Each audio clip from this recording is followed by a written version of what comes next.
ದಿನಾಂಕ 2014 October 15ರಂದು American government Bharat ದೇಶದಿಂದ ಹೋಗಿ ಅಮೆರಿಕದಲ್ಲಿ ಸೆಟಲ್ ಆದ ಒಬ್ಬ NRIಗೆ ಡೆತ್ ವಾರೆಂಟ್ ಅನ್ನು ಕೊಡುತ್ತೆ. ಈ ಡೆತ್ ವಾರೆಂಟ್ ಏನಿದೆ, ಅಮೆರಿಕನ್ ಗವರ್ಮೆಂಟ್ ಮೊದಲನೇ ಇಂಡಿಯನ್ ಅಮೆರಿಕನ್ಗೆ ಕೊಟ್ಟಂತಹ ಮೊದಲನೇ ಗಲ್ಲು ಶಿಕ್ಷೆ ಆಗಿರುತ್ತೆ.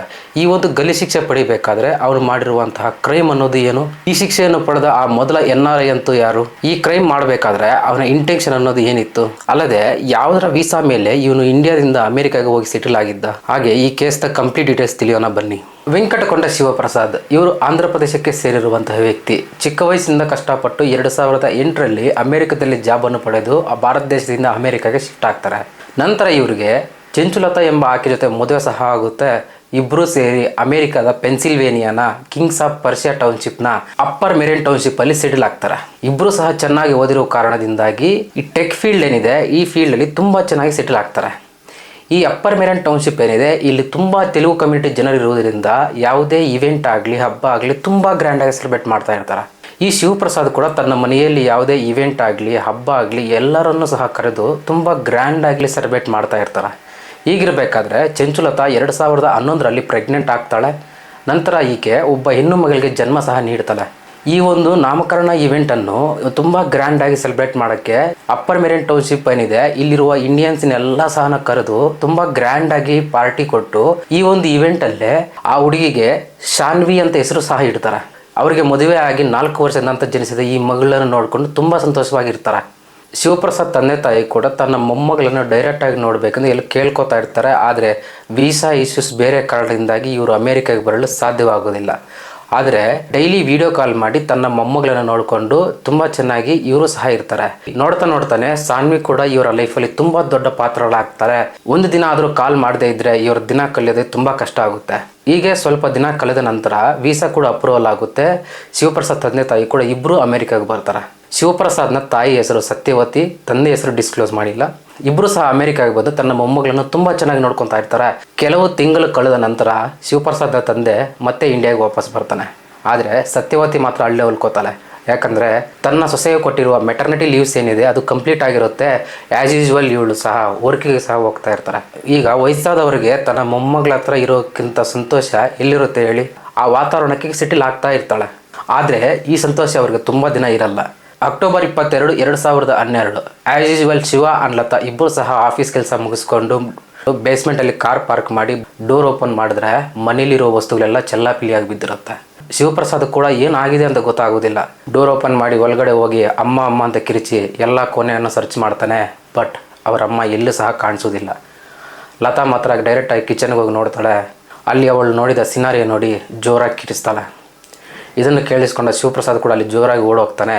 ಅಲ್ಲಿ ಹೋಗಿ ನೋಡಿದ್ರೆ ತನ್ನ ಅಮ್ಮ ರಕ್ತದ ಮಡಗಲ್ಲಿ ಬಿದ್ದು ಸತ್ತಿರುತ್ತಾಳೆ. ಈ ಸತ್ಯವತಿಯನ್ನು ಕೊಂದಿರುವ ವ್ಯಕ್ತಿ ಎಷ್ಟು ಕ್ರೂರಿ ಅಂದರೆ, ಕತ್ತಲ್ಲಿ 4 ರಿಂದ 5 ಬಾರಿ ಚುಚ್ಚಿರ್ತಾನೆ. ಕತ್ತಿನಲ್ಲಿರುವ ಬೋನ್ ಸಹ ಆಚೆ ಬಂದಿರುತ್ತೆ. ಲತಾ ಈಗ ಇಷ್ಟೊಂದು ಸಿನಾರಿಯೋ ನೋಡಿದ ನಂತರ ತನ್ನ ಮಗಳನ್ನು ಹುಡುಕಕ್ಕೆ ಶುರು ಮಾಡ್ತಾಳೆ. ಎಲ್ಲ ಕೋಣೆ ಹುಡುಕಿದ್ರು ಸಹ ತನ್ನ ಮಗಳು ಕಾಣಿಸಲ್ಲ. ಶಿವಪ್ರಸಾದ್ ಕೂಡ ಇಷ್ಟೊತ್ತು ತನ್ನ ಅಮ್ಮನಿಗೋಸ್ಕರ ಕಿರ್ಚಾಡಿದ್ರೆ ಈಗ ತನ್ನ ಮಗಳಿಗೋಸ್ಕರ ಕಿರ್ಚಕ್ಕೆ ಶುರು ಮಾಡ್ತಾನೆ. ಬಟ್ ಅವರ ಮಗಳು ಎಲ್ಲೂ ಸಹ ಸಿಗೋದಿಲ್ಲ. ಈ ಒಂದು ಕೇಸ್ ಅಮೆರಿಕದಲ್ಲಿದ್ದ ಆಂಧ್ರ ಪ್ರದೇಶದ NRIಗೆ ಗಲ್ಲು ಶಿಕ್ಷೆ ಆಗುವಂತೆ ಮಾಡುತ್ತೆ.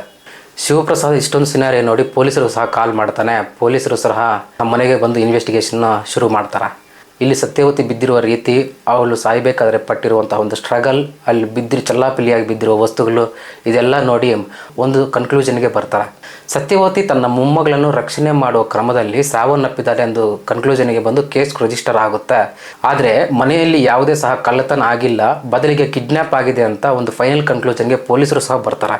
ಈಗ ಇಲ್ಲಿ ಇಶ್ಯೂ ಬಂದ್ಬಿಟ್ಟು ಈ ಒಂದು ಕಿಡ್ನಾಪ್ ಏನಕ್ಕೋಸ್ಕರ ಮಾಡಿದ್ರು ಅಂತ ರೈಸ್ ಆಗುತ್ತೆ. ಪೊಲೀಸರು ಸಹ ಈ ಒಂದು ಕಿಡ್ನಾಪ್ಗೆ ಸಂಬಂಧಪಟ್ಟ ಏನಾದರೂ ಕ್ಲೂ ಸಿಗುತ್ತೆ ಅಂತ ಮನೆಯೆಲ್ಲ ಹುಡುಕಾಟಕ್ಕೆ ಶುರು ಮಾಡ್ತಾರೆ. ಬದಲಿಗೆ ಅವರ ಮನೆಯ ಕಿಟಕಿ ಪಕ್ಕದಲ್ಲಿ ಒಂದು ಲೆಟರ್ ಕೂಡ ಸಿಗುತ್ತೆ. ಅದರಲ್ಲಿ ಈ ಥರ ಬರೆದಿರುತ್ತೆ: ಶಿವ ಅಂಡ್ ಲತಾ $50,000ನ ಒಂದು ಬ್ಲ್ಯಾಕ್ ಕವರಲ್ಲಿ ಪ್ಯಾಕ್ ಮಾಡಿ ಪೆನ್ಸಿಲ್ವೇನಿಯಾದ ಬಜಾ ಫ್ರೆಶ್ ರೆಸ್ಟೋರೆಂಟ್ ಹತ್ರ ಬ್ಯಾಕ್ ಸೈಡ್ ಇರುವ ಡೋರ್ ಹತ್ರ ಇಡಿ. ಈ ಒಂದು ವಿಷಯ ಏನಾದರೂ ಪೊಲೀಸರಿಗೆ ಇಲ್ಲಾಂದ್ರೆ ಬೇರೆಯವ್ರಿಗೆ ಏನಾದರೂ ತಿಳಿಸಿದ್ರೆ ನಿಮ್ಮ ಮಗುವನ್ನು ತುಂಡಾಗಿ ಕತ್ತರಿಸಾಕ್ತೀನಿ ಅಂತ ಅದರ ನೋಟಿಸ್ ಕೂಡ ಬರ್ದಿರ್ತಾನೆ. ಈ ಒಂದು ವಿಷಯವನ್ನು ತಿಳಿದ ಶಿವ ಅಂಡ್ ಲತಾ ಇಬ್ಬರು ಸಹ ಭಯಕ್ಕೊಳಗಾಗ್ತಾರೆ. ಯಾಕಂದ್ರೆ ಈ ವಿಷಯ ತಿಳಿದೇನೆ ಅವ್ರು ಪೊಲೀಸರು ಸಹ ಇನ್ಫಾರ್ಮ್ ಮಾಡಿರ್ತಾರೆ. ಬದಲಿಗೆ ಈ ಒಂದು ವಿಷಯ ಅಲ್ಲಿ ಸೊಸೈಟಿಯ ಎಲ್ಲರಿಗೂ ತಿಳಿದಿರುತ್ತೆ. ಅವರು ಕೂಡ ತಮ್ಮ ಪ್ರಿಂಟರ್ಸ್ನ ಯೂಸ್ ಮಾಡಿ ಸಾನ್ವಿ ಮಿಸ್ಸಿಂಗ್ನ ಫೋಟೋಸ್ ಎಲ್ಲ ಸ್ಟ್ರೀಟ್ ತುಂಬ ಅಂಟಿಸ್ತಾರೆ. ಸೋಷಿಯಲ್ ಮೀಡಿಯಾದಲ್ಲಿ ಕೂಡ ಮಿಸ್ಸಿಂಗ್ ಆಗಿದೆ ಅಂತ ಕಂಪ್ಲೇಂಟ್ ಪೋಸ್ಟ್ ಮಾಡ್ತಾರೆ. ಈ ಒಂದು ಸೊಸೈಟಿಯಲ್ಲಿ ಶಿವಪ್ರಸಾದ್ಗೆ ಇರುವ ಒಳ್ಳೆಯ ಹೆಸರಿನಿಂದ ಅಲ್ಲಿರುವ ಎಲ್ಲಾ ಜನರು ಸೇರಿ ಹುಡುಕಕ್ಕೆ ಶುರು ಮಾಡ್ತಾರೆ.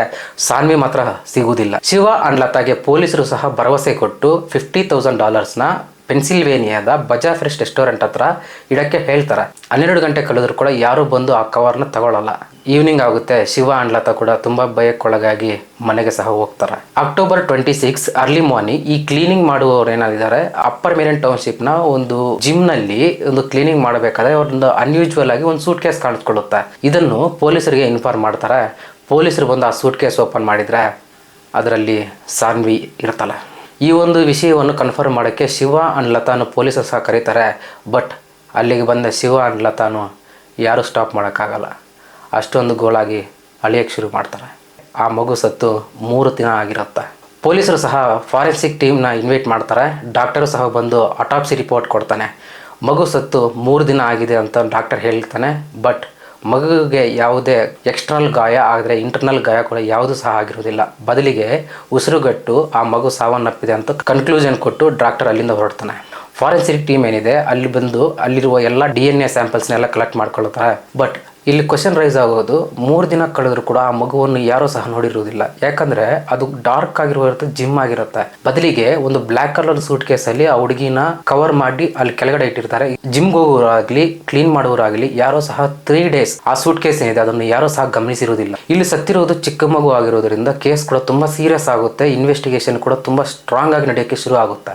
ಆ ಒಂದು ಜಿಮ್ ಅಲ್ಲಿ ಪೊಲೀಸರಿಗೆ ಒಂದು ಬ್ಲ್ಯಾಕ್ ಸೂಟ್ ಕೇಸ್, 2 ನೈಫ್ಗಳು, ಹೇರ್ ಸ್ಯಾಂಪಲ್, ಫಿಂಗರ್ ಪ್ರಿಂಟ್ ಸಹ ಎಲ್ಲಾನು ರಿಕವರ್ ಮಾಡ್ಕೋತಾರೆ. ಅಲ್ಲದೆ ಅದೇ ಜಿಮ್ ಪಕ್ಕದಲ್ಲಿರೋ ಕಸದ ತೊಟ್ಟಿಯಲ್ಲಿ ಬ್ಲ್ಯಾಕ್ ಕಲರ್ ಹುಡಿ ಸಿಗುತ್ತೆ. ಆ ಹುಡಿ ಮೇಲೆ ಕೂಡ ಬ್ಲಡ್ ಸ್ಯಾಂಪಲ್ಸ್ ಇರುತ್ತೆ. ಇದನ್ನು ಕೂಡ ಫಾರೆನ್ಸಿಕ್ ಟೀಮ್ ಬಂದ್ಬಿಟ್ಟು ಅದರಲ್ಲಿರುವ DNA ರಿಪೋರ್ಟ್ ನ ರಿಕವರ್ ಮಾಡ್ಕೋತಾರೆ. ಕಿಲ್ಲರ್ ಬರೆದಿರುವ ನೋಟ್ ಏನಿದೆ ಅದನ್ನ ಪದೇ ಓದೋಕೆ ಶುರು ಮಾಡ್ತಾರೆ. ಈ ಲೆಟರ್ ಅನ್ನು ಪದೇ ಓದೋಕೆ ಶುರು ಮಾಡಿದಾಗ ಅವ್ರಿಗೆ ಅನ್ಯೂಜುವಲ್ ಆಗಿ ಒಂದು ವಿಷಯ ಕಾಣಿಸುತ್ತೆ. ಅದರಲ್ಲಿ ಶಿವ ಅಂಡ್ ಲತಾ ಅಂತ ಒಂದು ನಿಕ್ ನೇಮ್ಸ್ ನ ಮೆನ್ಷನ್ ಮಾಡುತ್ತೆ. ಯಾಕಂದ್ರೆ ಇವರ ಫುಲ್ ಹೆಸರು ಬಂದ್ಬಿಟ್ಟು ವೆಂಕಟಕೊಂಡ ಶಿವಪ್ರಸಾದ್, ಲತಾ ಹೆಸರು ಬಂದ್ಬಿಟ್ಟು ಚೆಂಚುಲತಾ ಪುನ್ನೂರು ಅಂತ. ಇಬ್ರು ಸಹ ನಿಕ್ ನೇಮ್ಸ್ ಇಂದ ಒಂದು ಹೆಸರನ್ನು ಬಂದಿರ್ತಾರೆ. ಅಲ್ಲದೆ ಈ ಲೆಟರ್ ಅಲ್ಲಿ ಯೂಸ್ ಮಾಡಿರೋ ವರ್ಡ್ಸ್ ಆಗ್ಲಿ, ಪ್ರೊನೌನ್ಸಿಯೇಷನ್ ಆಗ್ಲಿ, ಸ್ಟ್ಯಾಂಗ್ ಆಗಿ ಏನಿದೆ ಎಲ್ಲ ಸಹ ಅಬ್ಸರ್ವ್ ಮಾಡಿ ವಿಕ್ಟಿಮ್ ಇಂಡಿಯನ್ ಅಂತ ಕನ್ಫರ್ಮ್ ಮಾಡ್ಕೋತಾರೆ. ಈಗ ವಿಕ್ಟಿಮ್ ಬಂದ್ಬಿಟ್ಟು ಇಂಡಿಯನ್ ಅಂತ ಕನ್ಫರ್ಮ್ ಮಾಡ್ತಾರೆ ಪೊಲೀಸರು. ಶಿವ ಲತಾ ಇಬ್ರು ಸಹ ಸೇರಿ ತಮ್ಮನ್ನು ಯಾರು ನಿಕ್ ನೇಮ್ಸ್ ಇಂದ ಕರೀತಾರೆ ಒಂದು ಲಿಸ್ಟ್ ಅನ್ನು ಪ್ರಿಪೇರ್ ಮಾಡ್ತಾರೆ. ಈ ಲಿಸ್ಟನ್ನು ಪ್ರಿಪೇರ್ ಮಾಡಿದ ನಂತರ ಈ ಲಿಸ್ಟನ್ನು ಪೊಲೀಸರು ಸಹ ಕೊಡ್ತಾರೆ. ಪೊಲೀಸರು ಎಲ್ಲ ಸಹ ಸೇರಿ ಇದರ ಲಿಸ್ಟಲ್ಲಿರುವ ಪ್ರತಿಯೊಬ್ಬರನ್ನು ಕೂಡ ಸ್ಟ್ರಾಂಗ್ ಇನ್ವೆಸ್ಟಿಗೇಷನ್ ಮಾಡ್ತಾರೆ. ಈ ಇನ್ವೆಸ್ಟಿಗೇಷನ್ ಮಾಡಬೇಕಾದ್ರೆ ಪ್ರತಿಯೊಂದು ಇನ್ವೆಸ್ಟಿಗೇಷನ್ ಕೂಡ ಒಂದು ವಿಡಿಯೋ ರೆಕಾರ್ಡ್ ಸಹ ಮಾಡ್ಕೋತಾರೆ. ಈ ಒಂದು ಎಲ್ಲ ಇನ್ವೆಸ್ಟಿಗೇಷನ್ ಅಲ್ಲಿ ಪೊಲೀಸರಿಗೆ ಒಬ್ಬ ಸ್ಟ್ರಾಂಗ್ ಸಸ್ಪೆಕ್ಟ್ ಫೈಂಡ್ ಔಟ್ ಆಗ್ತಾನೆ. ಅವನೇ ರಘುನಂದನ್ ಎಂಡಮುರಿ. ಇವರು ಆಂಧ್ರ ಪ್ರದೇಶಕ್ಕೆ ಸೇರಿರುವಂತಹ ವ್ಯಕ್ತಿ. ಪೊಲೀಸರು ಇವನನ್ನು ಇನ್ವೆಸ್ಟಿಗೇಷನ್ ಮಾಡಕ್ಕೆ ಹೋದಾಗ ವ್ಯಾಲಿ ಫಾರ್ ಕೆಸಿನೋ ಹತ್ರ ಇವನ್ ಕಾಣಿಸ್ಕೋತಾನೆ. ಪೊಲೀಸರು ವ್ಯಾಲಿ ಫಾರ್ ಕ್ಯಾಸಿನೋ ಹತ್ರ ಇವನ ಬಗ್ಗೆ ಎಂಕ್ವೈರಿ ಮಾಡಿದಾಗ ಇವನು ರೆಗ್ಯುಲರ್ ಜೂಜ್ಗೆ ಬರ್ತಾನೆ ಅಂತ ಕನ್ಫರ್ಮೇಶನ್ ಸಿಗುತ್ತೆ. ಅಲ್ಲದೆ ಬಿಗ್ ಮನಿ ಪ್ಲೇಯರ್ ಹಾಗೆ ಹೈ ಮನಿ ಸ್ಪೆಂಡರ್ ಅಂತ ಸಹ ಗೊತ್ತಾಗುತ್ತೆ. ಪೊಲೀಸರು ಸಹ ಒಂದು ಚಿಕ್ಕ ಕನ್ಕ್ಲೂಷನ್ ಬರ್ತಾರೆ. ಏನಂದ್ರೆ ಜೂಜಿಗೆ ಅಡಿಕ್ಟ್ ಆಗಿರೋನು ಎಷ್ಟು ನೀಚ ಕೃತ್ಯಕ್ಕೂ ಸಹ ಕೈ ಹಾಕಬಹುದು ಎಂದು ಚಿಕ್ಕ ಒಂದು ಕನ್ಕ್ಲೂಷನ್ಗೆ ಪೊಲೀಸರು ಬರ್ತಾರೆ. ಆದ್ರಿಂದ ಇವನು ಪ್ರೈಮ್ ಸಸ್ಪೆಕ್ಟ್ ಆಗ್ತಾನೆ. 25th ಈವ್ನಿಂಗ್ ಪೊಲೀಸರು ಕ್ಯಾಸಿನೋ ಹತ್ರ ಹೋಗಿ ರಘುನಂದನ್ ಕರೀತಾರೆ. ಮಿಸ್ ಆಗಿರುವ ಒಂದು ಹೆಣ್ಣು ಮಗಳ ಕೇಸಲ್ಲಿ ನಿಮ್ದು ಹೆಲ್ಪ್ ಬೇಕಾಗಿದೆ, ನೀವು ಅಪ್ಪರ್ ಮೇರಿನ್ ಟೌನ್ಶಿಪ್ ಇಲ್ಲಿರುವ ಪೊಲೀಸ್ ಸ್ಟೇಷನ್ಗೆ ಬರಬೇಕು ಅಂತ ಒಂದು ಸ್ಟೇಟ್ಮೆಂಟ್ ನ ಕೊಡ್ತಾರೆ. ರಘುನಂದನ್ ಕೂಡ ಅವ್ರ ಮಾತಿಗೆ ಬೆಲೆ ಕೊಟ್ಟು ಅವನಷ್ಟಿಗೆ ಅವನೇ ಹೋಗಿ ಪೊಲೀಸರ ಒಂದು ಜೀಪಲ್ಲಿ ಕುತ್ಕೋತಾನೆ. ಈ ರಘುನಂದನ್ ಡೈರೆಕ್ಟ್ ಆಗಿ ಇನ್ವೆಸ್ಟಿಗೇಷನ್ ರೂಮ್ಗೆ ಅವನಷ್ಟಿಗೆ ಅವನೇ ಹೋಗಿ ಕುತ್ಕೋತಾನೆ. ಪೊಲೀಸರು ಸಹ ಒಂದು ಕ್ಲಿಯರ್ ನೋಟಿಸ್ ನ ಕೊಡ್ತಾರೆ. ನಾವು ನಿನ್ನನ್ನು ಅರೆಸ್ಟ್ ಮಾಡಿಲ್ಲ, ನೀನು ಯಾವಾಗ ಬೇಕಾದರೂ ಈ ಪೊಲೀಸ್ ಸ್ಟೇಷನ್ ಇಂದ ಹೊರಗೆ ಹೋಗ್ಬಹುದು ಅಂತ ಕ್ಲಿಯರ್ ಆಗಿ ರಘುನಂದನ್ಗೆ ಹೇಳ್ತಾರೆ. ಸ್ಟ್ರಾಂಗ್ ಇಂಟ್ರಾಗೇಷನ್ ಶುರು ಆಗುತ್ತೆ. 12 ಗಂಟೆಗಳ ಕಾಲ ಈ ಒಂದು ಇನ್ವೆಸ್ಟಿಗೇಷನ್ ನಡೆಯುತ್ತೆ.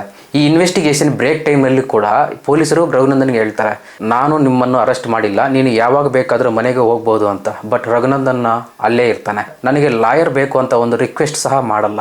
ಈ ಒಂದು ಇನ್ವೆಸ್ಟಿಗೇಷನ್ ನಡೀಬೇಕಾದ್ರೆ ರಘುನಂದನ್ ಒಂದು ಸ್ಟೇಟ್ಮೆಂಟ್ ನ ಕೊಡ್ತಾನೆ. ಈ ಒಂದು ಹತ್ಯೆ ನಡೆದ ದಿನದಂದು ತಾನು 11:30ಕ್ಕೆ ಅರ್ಲಿ ಮಾರ್ನಿಂಗ್ ಟೈಮ್ ಅಲ್ಲಿ ಬ್ರೇಕ್ಫಾಸ್ಟ್ ಮನೆಗೆ ಹೋಗಿರೋದಾಗಿ ತಿಳಿಸ್ತಾನೆ. ಪೊಲೀಸರು ಸಹ ರಘುನಂದನ್ ಪರ್ಮಿಷನ್ ಕೇಳಿ ಅವನ ಫೋನ್, ಅವನ ಕಾರ್ ಅಲ್ಲದೆ ಅವನ ಅಪಾರ್ಟ್ಮೆಂಟ್ ಕೂಡ ಕಂಪ್ಲೀಟ್ ಸರ್ಚ್ ಮಾಡ್ತಾರೆ. ಇವನ್ ಸರ್ಚ್ ಮಾಡಬೇಕಾದ್ರೆ ರಘುನಂದನ್ನ ಹೆಂಡತಿಯ ಒಂದು ಸ್ಟೇಟ್ಮೆಂಟ್ ಸಹ ತಗೋತಾರೆ. ಪೊಲೀಸರಿಗೆ ರಘುನಂದನ್ ಕಡೆಯಿಂದ ಯಾವುದೇ ಕ್ಲೂ ಸಹ ಸಿಗುವುದಿಲ್ಲ ಈ ಕೇಸ್ಗೆ ಸಂಬಂಧಪಟ್ಟ ಹಾಗೆ ಪೊಲೀಸರು ಕೂಡ ಒಂದು ಕನ್ಫರ್ಮೇಷನ್ ಬರ್ತಾನೆ, ರಘುನಂದನ್ ಇದರಲ್ಲಿ ಕ್ರೈಮಲ್ಲಿ ಇನ್ವಾಲ್ವ್ ಆಗಿಲ್ಲ, ಇವನನ್ನು ಬೆಳಗ್ಗೆ ರಿಲೀಸ್ ಮಾಡೋಣ ಅಂತ ಒಂದು ಕನ್ಕ್ಲೂಷನ್ಗೆ ಬರ್ತಾರೆ. ಕೇವಲ ಜೂಜಾಟ ಆಡುತ್ತಿದ್ದಾನೆ ಅನ್ನೋ ರೀಸನ್ ಬಿಟ್ಟರೆ ರಘುನಂದನ್ ಕಡೆಯಿಂದ ಯಾವುದೇ ನೆಗೆಟಿವ್ ಇಂಪ್ಯಾಕ್ಟ್ ಈ ಕೇಸ್ ಬಗ್ಗೆ ಇರೋದು. ರಘುನಂದನನ್ನು ರಿಲೀಸ್ ಮಾಡಬೇಕೆಂದು ಪೊಲೀಸರು ಸಹ ಒಂದು ಕನ್ಕ್ಲೂಷನ್ಗೆ ಬರ್ತಾರೆ. ಆದರೆ ಅರ್ಲಿ ಮಾರ್ನಿಂಗ್ 3 AM ಒಬ್ಬ ಪೊಲೀಸ್ ರಘುನಂದನ್ ಕೊಟ್ಟಿರುವ ಒಂದು ಸ್ಟೇಟ್ಮೆಂಟಲ್ಲಿ ಒಂದು ಡಿಫಾಲ್ಟನ್ನು ಕಂಡುಹಿಡಿತಾನೆ. ಅದೇನೆಂದರೆ, ರಘುನಂದನ್ ಹತ್ಯೆ ನಡೆದ ದಿನದಂದು ತನ್ನ ಮನೆಗೆ 11:30ಕ್ಕೆ ಹೋಗಿ ಬ್ರೇಕ್ಫಾಸ್ಟ್ ಮಾಡಿದ್ದೀನಿ ಅಂತ ಒಂದು ಸ್ಟೇಟ್ಮೆಂಟ್ ಹೇಳಿರ್ತಾನೆ. ಬಟ್ ರಘುನಂದನ್ ಹೆಂಡತಿ ಕೊಟ್ಟಿರೋ ಸ್ಟೇಟ್ಮೆಂಟಲ್ಲಿ ರಘುನಂದನ್ ತನ್ನ ಮನೆಗೆ ಬಂದಿರುವುದಿಲ್ಲ ಅಂತ ಸ್ಟೇಟ್ಮೆಂಟ್ ಕೊಟ್ಟಿರ್ತಾಳೆ. ಈ ಒಂದು ಸ್ಟೇಟ್ಮೆಂಟ್ನ ಒಂದು ಪೊಲೀಸರು ಎವಿಡೆನ್ಸ್ ಆಗಿ ಇಟ್ಕೊಂಡು ರಘುನಂದನ್ನ ಕ್ರಾಸ್ ಕ್ವಶನಿಂಗ್ ಮಾಡೋಕ್ಕೆ ಶುರು ಮಾಡ್ತಾರೆ. ಈ ಕ್ರಾಸ್ ಕ್ವಶನಿಂಗ್ ಮಾಡೋ ಸಂದರ್ಭದಲ್ಲಿ ರಘುನಂದನ್ ಆದರೂ ಸುಳ್ಳು ಹೇಳ್ತಾ ಇರಬೇಕು, ಇಲ್ಲಾಂದರೆ ರಘುನಂದನ ಹೆಂಡತಿ ಆದರೂ ಸುಳ್ಳು ಹೇಳ್ತಾ ಇರಬೇಕು ಅಂತ ಪೊಲೀಸರು ಕ್ರಾಸ್ ಕ್ವಶನ್ ಅನ್ನು ತುಂಬಾ ಸ್ಟ್ರಾಂಗ್ ಆಗಿ ಮಾಡ್ತಾರೆ. ರಘುನಂದನ್ ಕೊಟ್ಟಿರುವ ಪ್ರತಿಯೊಂದು ಹೇಳಿಕೆ ಕೂಡ ಡೆಡ್ ಎಂಡ್ ಆಗ್ತಾ ಬರುತ್ತೆ. ರಘುನಂದನ್ಗೆ ಯಾವುದೇ ದಾರಿ ಸಹ ಉಳಿಯಲ್ಲ. ಅದೇ ದಿನ 3:45 AM ರಘುನಂದನ್ ಪೊಲೀಸರಿಂದ ಒಂದು ಪೆನ್ನು ಒಂದು ಪೇಪರ್ನ ರಿಕ್ವೆಸ್ಟ್ ಮಾಡ್ಕೋತಾನೆ. ಆ ಪೆನ್ನು ಒಂದು ಪೇಪರ್ ಮೇಲೆ 30 ನಿಮಿಷ ಬರೆದ ನಂತರ ಪೊಲೀಸ್ ಸ್ಟೇಷನ್ಗೆ ಆ ಪೇಪರ್ನ ಹ್ಯಾಂಡ್ ಓವರ್ ಮಾಡಿ ಅವನೇ ಕ್ರೈಮ್ ಮಾಡಿರೋದಾಗಿ ಒಪ್ಕೋತಾನೆ. ಆ ಒಂದು ಲೆಟರ್ ಅಲ್ಲಿ ರಘುನಂದನ್ ಏನು ಬರ್ತಿದ್ದ ಅಂದ್ರೆ, ನಾನು ಯಾರನ್ನು ಸಹ ಕೊಲೆ ಮಾಡಬೇಕು ಅಂತ ಅನ್ಕೊಂಡಿರಲಿಲ್ಲ, ಬದಲಿಗೆ ಶಾನ್ವಿಯನ್ನು ಕಿಡ್ನಾಪ್ ಮಾಡಬೇಕು ಅನ್ಕೊಂಡಿದ್ದೆ. ಬಟ್ ಆದರೆ ಅದರ ಮಧ್ಯದಲ್ಲಿ ಸತ್ಯವತಿ ಬಂದ್ಲು, ಅದಕ್ಕೋಸ್ಕರ ನಾನು ಇಂಟೆನ್ಷನ್ ಆಗಿ ಅವಳನ್ನು ಸಾಯಿಸಿಲ್ಲ ಅಂತ ಬರ್ದಿರ್ತಾನೆ. ಇದೇ ಒಂದು ಫ್ಯಾಮಿಲಿಯನ್ನು ಈ ರಘುನಂದನ್ ಯಾಕೆ ಟಾರ್ಗೆಟ್ ಮಾಡ್ದ? ಗಂಡ ಹೆಂಡತಿ ಇಬ್ಬರು ಸಹ ವರ್ಕಿಂಗ್ ಪ್ರೊಫೆಷನಲ್ಸ್. ಅಲ್ಲದೆ ಈ ಮನೆಯಲ್ಲಿ ಈ ಸತ್ಯವತಿಯನ್ನು ಸೈಡ್ ಮಾಡಿದ್ರೆ ಕಿಡ್ನಾಪಿಂಗ್ ಸಹ ಈಸಿ ಆಗಿರುತ್ತೆ. ಅಲ್ಲದೆ ಈ ಶಿವಪ್ರಸಾದ್ ಕೊಟ್ಟಿರುವ ತನ್ನ ನಾಮಕರಣ ಪಾರ್ಟಿಯಲ್ಲಿ ಸಹ ರಘುನಂದನ್ ಭಾಗಿಯಾಗಿರ್ತಾನೆ. ಈ ಪಾರ್ಟಿ ಇಷ್ಟೊಂದು ಅದ್ದೂರಿಯಾಗಿರುವುದರಿಂದ ಇವರಲ್ಲಿ ಅಮೌಂಟನ್ನು ಈಸಿಯಾಗಿ ಒಂದು ರೆಕವರ್ ಮಾಡ್ಬೋದು ಅಂತ ಇವನಿಗೆ ಟಾರ್ಗೆಟ್ ಈ ಫ್ಯಾಮಿಲಿ ಆಗಿರುತ್ತೆ. ಅಕ್ಟೋಬರ್ 22ರಂದು ರಘುನಂದನ್ ಒಂದು ಬ್ಲ್ಯಾಕ್ ಹುಡಿ ಹಾಕೊಂಡು, ಒಂದು ಚೂಪಾದ 2 ನೈಫ್ ಅಂಡ್ ಒಂದು ಬ್ಲ್ಯಾಕ್ ಸೂಟ್ ಕೇಸ್ ಎತ್ಕೊಂಡು ಶಿವಪ್ರಸಾದ್ನ ಒಂದು ಮನೆಗೆ ಎಂಟ್ರಿ ಆಗ್ತಾನೆ. ನಂತರ ಮಗುವನ್ನು ಎತ್ಕೊಂಡು ಹೋಗ್ತಾ ಇರಬೇಕಾದ್ರೆ ಮಗು ಕಿರಿಚಕ್ಕೆ ಶುರು ಮಾಡುತ್ತೆ. ಅದಕ್ಕೋಸ್ಕರ ಅವನ ಕೈಲಿದ್ದ ಕರ್ಚೀಫ್ ಏನಿದೆ ಅದನ್ನು ಸಾನ್ವಿನ ಬಾಯಿಗೆ ಹಾಕ್ತಾನೆ.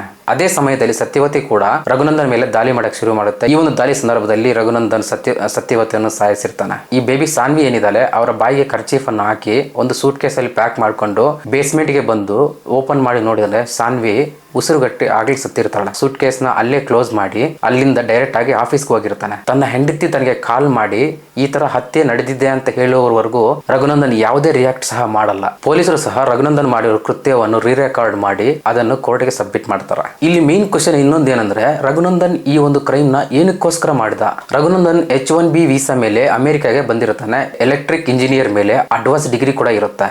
ಅಲ್ಲದೆ ಒಳ್ಳೆ ಕಂಪ್ನಿಯಲ್ಲಿ ಸೆಟಲ್ ಕೂಡ ಆಗಿರ್ತಾನೆ. ಫ್ರೆಂಡ್ಸ್ ಅಂಡ್ ಫ್ಯಾಮಿಲಿ ಪ್ರಕಾರ ರಘುನಂದನ್ ಕೂಡ ಒಬ್ಬ ಕ್ಲೀನ್ ಅಂಡ್ ನೀಟ್ ಅಂಡ್ ವ್ಯಕ್ತಿಯಾಗಿರ್ತಾನೆ. ಆದ್ರೆ ಅವನ ಅಮ್ಮನ ಪ್ರಕಾರ ರಘುನಂದನ್ಗೆ ಒಂದು ಪಾಸ್ಟ್ ಇತ್ತು. ರಘುನಂದನ್ ಇಂಡಿಯಾದಲ್ಲಿ ಇರಬೇಕಾದ್ರೆ ತನ್ನ ತಂದೆ ಮಿಲಿಟರಿಯಲ್ಲಿ ಕೆಲಸ ಮಾಡ್ತಾ ಇರ್ತಾನೆ. ಒಂದು ಉಗ್ರವಾದ ದಾಳಿಯಲ್ಲಿ ತನ್ನ ತಂದೆ ಪ್ರಾಣ ಕಳ್ಕೋಬೇಕಾದ್ರೆ ರಘುನಂದನ್ ತುಂಬಾ ಡಿಪ್ರೆಷನ್ಗೆ ಒಳಗಾಗಿರ್ತಾನೆ. ಈ ಡಿಪ್ರೆಷನ್ ಇರಬೇಕಾದ್ರೆ ತಾನು ಸೂಸೈಡ್ ಅಟೆಂಪ್ಟ್ ಕೂಡ ಮಾಡ್ತಾನೆ. ಬಟ್ ಇದೆಲ್ಲ ಓವರ್ಕಮ್ ಮಾಡಿ ಚೆನ್ನಾಗಿ ಓದ್ಕೊಂಡು ಎಲೆಕ್ಟ್ರಿಕ್ ಅಲ್ಲಿ ಅಡ್ವಾನ್ಸ್ ಡಿಗ್ರಿ ಪಡೆದು ಅಮೆರಿಕಾದಾಗೆ H1B ವೀಸಾ ಮೇಲೆ ಬಂದು ಈ ಶಿವಪ್ರಸಾದ್ ಕಮ್ಯುನಿಟಿಯಲ್ಲಿ ಸೆಟ್ಲ್ ಆಗ್ತಾನೆ. ಬಟ್ ಅಮೆರಿಕಾಗೆ ಬಂದ ತಕ್ಷಣ ರಘುನಂದನ್ಗೆ ಕ್ಯಾಸಿನೋ ಅಡ್ಜಸ್ಟ್ ಆಗುತ್ತೆ. ಈ ಕ್ಯಾಸಿನೋ ಆಡ್ತಾ ತಾನು $15,000 ಕಳ್ಕೊಂಡಿರ್ತಾನೆ. ಈ ಒಂದು ಮನಿನ ರಿಕವರ್ ಮಾಡಕ್ಕೋಸ್ಕರ ಈ ಒಂದು ಕೃತ್ಯ ಅನ್ನೋದು ಎಸಗಿರ್ತಾನೆ. ರಘುನಂದನ್ ಕೋರ್ಟ್ ಟ್ರಯಲ್ ಬಂದ್ಬಿಟ್ಟು ಸೆಪ್ಟೆಂಬರ್ ಇಂದ ಅಕ್ಟೋಬರ್ 2014 ಸಾಗುತ್ತೆ. ರಘುನಂದನ್ ಯಾವುದೇ ಲಾಯರ್ನ ಹೈರ್ ಮಾಡದೆ ತನ್ನ ಕೇಸನ್ನು ತಾನೇ ರಿಪೋರ್ಟ್ ಮಾಡ್ಕೊಂಡಿರ್ತಾನೆ. ಅಕ್ಟೋಬರ್ 15, 2014 ಅಮೆರಿಕನ್ ಗವರ್ಮೆಂಟ್ ಇಂಡಿಯನ್ ಅಮೆರಿಕನ್ಗೆ ಗಲ್ಲು ಶಿಕ್ಷೆ ನೀಡುತ್ತೆ. ಈ ಒಂದು ಗಲ್ಲು ಶಿಕ್ಷೆ ಪಡೆದ ವ್ಯಕ್ತಿಯಾಗಿ ರಘುನಂದನ್ ಎಂಡಮೂರಿ